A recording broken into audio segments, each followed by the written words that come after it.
I think people might look at my practice and think at times it's quite disparate what I do, but I also think if you see the full kind of arc, there is a certain interest, like a core interest there, which is holding all these things together. And I suppose it's difficult for me to articulate what that might be, because that's why I make the work in the first place, is to try and figure out what that is.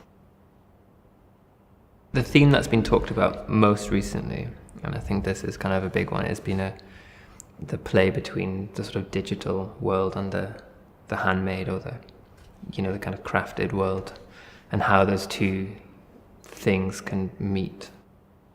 I think a good kind of early example of that is these series of prints.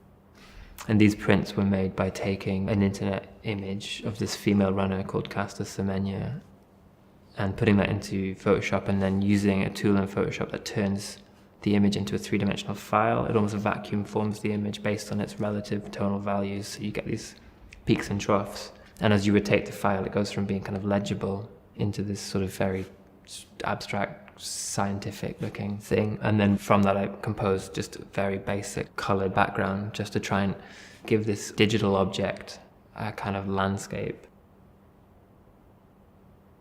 I feel like everything I make kind of is a painting, but it doesn't have to be made with the paint. So I've made a lot of works recently that I've used a material called jesmonite, which is a kind of synthetic plaster, and a kind of toner transfer process where you pour this material onto a laser print, and then you can rub away the paper afterwards, and it leaves the print on the surface of the object. Well, I guess that opens up space between painting, sculpture, printmaking.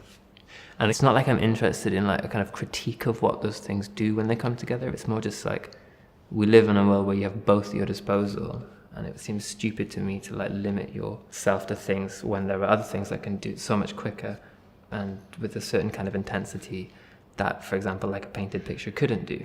So it's just about trying to like be open to the possibilities of different media.